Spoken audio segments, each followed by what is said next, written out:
Bruce Banner and Betty Ross have history, and that's not good news. I'm Stan, and welcome to Detailed Comics, where we go over comics in detail. This is going to be an irate review where we're talking about Immortal Hulk number 14. So Al Ewing has been doing a fantastic job writing this series, which is a must-buy from Marvel for people that are fans of the Hulk or otherwise. And overall, the art has been pretty stellar, but we're taking a little bit of a departure and dealing with a little bit more Bruce on Betty action, which might end in bloodshed. But let's dive in and see what's going on.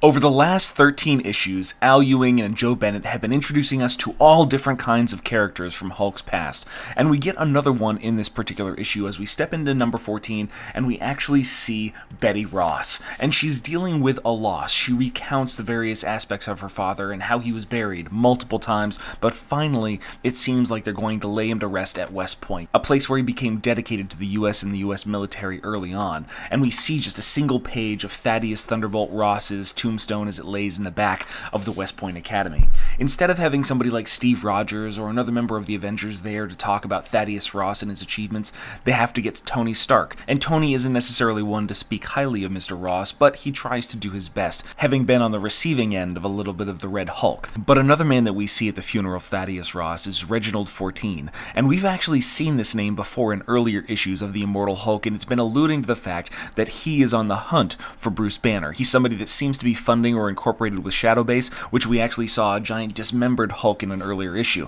And Reginald has some very specific thoughts on what really is needed inside society to give quarter to the enemy and decide with the elements of chaos, whether it's at home or inside their hearts. No one should be consorting with the enemy. And at that time we see the various operations inside Shadowbase continuing with Subject B and some sort of matter that they're pulling out of a containment unit, which leads us to believe that this story is far from over. And while the rain pours down on the funeral of Thaddeus Ross, we actually see Tony try to make conversation with Betty, saying, you know, it's like, I know what happened, it's a mess, we're all on your side, the Avengers are behind you, and Betty's just not having any of it.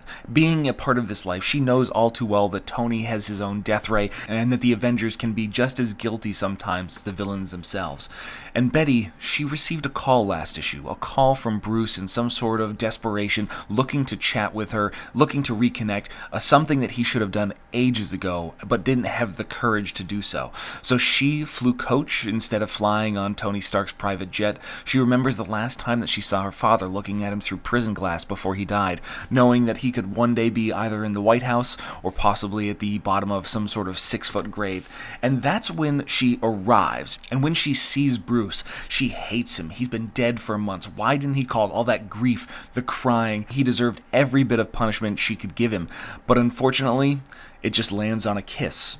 And that's when we see the reconnection between Betty Ross and Bruce Banner. One of the things that I've been kind of missing in that whole relationship, she was the Red Hulk. She was a counterpoint to him, and they had a happiness when there was an understanding between Bruce and the Hulk and how they actually existed inside the world. It was a very different time in the Incredible Hulk's life. Reggie is just not the kind of person that's going to take no for an answer. He has an assassin sitting outside this safe house, and this is only possible because of their psychic information gathering network, which Betty happens to have some sort of bypass for. She activates the altar and allows them to block any kind of psychic readings while they have this conversation. She cried over Bruce when she thought he died. She didn't cry over her father, but she cried over Bruce, and was that because he was dead or because she knew he was still alive?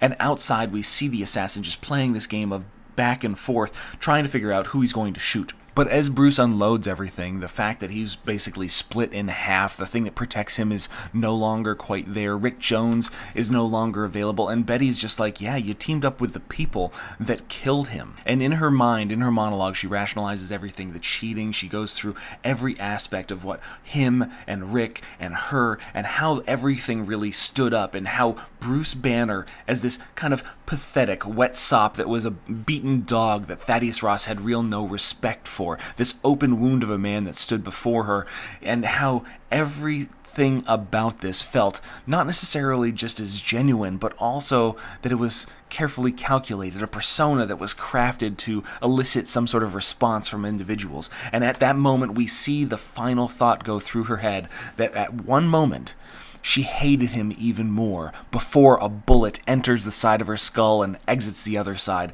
An assassin in the woods taking the life of Betty Ross, standing in front of Bruce Banner's Hulk. The immediacy of the transformation is house-shattering as he goes on a rampage trying to take this person out. He switches over to the largest gun that he possibly has, shooting him multiple times, creating cavities inside his body, blowing off a portion of his head. But given what we've read in the last few issues of Immortal Hulk, the regenerative abilities are just phenomenal when it comes to the Hulk. You can split his heart in half, and as soon as it comes together, it just starts going boom, boom, boom, boom.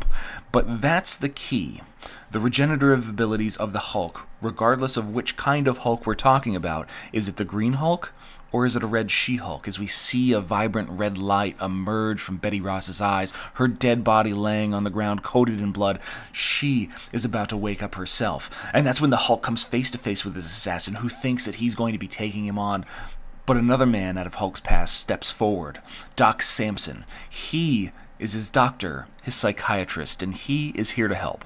And that's where we're going to end Immortal Hulk number 14, which continues a phenomenal story that's being told by Al Ewing. When we're talking about Hulk recounting his various visits, the inspirations that have been taken from his history, the influence of Gamma on these various people, it's really just kind of a torture tale of what kind of impact the Hulk has had, mostly bad, on the world of Marvel Comics. While we don't necessarily get Joe Bennett on this one, we get Kyle Holtz, and he's pretty okay. He doesn't necessarily have the same kind of style as Joe Bennett, and it feels a little bit exaggerated. It feels just a touch too cartoony at some moments. There is a seriousness in his art, especially when it comes to Betty Ross. They're a little bit more stylized, you know, the sharp chins and whatnot, but overall, I can get behind it. However, I am really waiting for the welcome return of Joe Bennett to the book so that way we can get a little bit more of that dark horror aspect that he's really been bringing to the character. I think Immortal Hulk is one of the best reads that you could possibly have inside Marvel Comics. If you haven't had the opportunity, go back and grab the trade paperback for issue number 1. Get everything that you possibly can regarding Immortal Hulk. It's going to be a real standout series, and Al Ewing is just doing a phenomenal job. But I want to know what you guys think, so hit me up in the comments down below and we can start that conversation. As always, if you like what you see, hit the like button. Don't forget to subscribe to get more news, reviews, and commentary on comic books and everything else.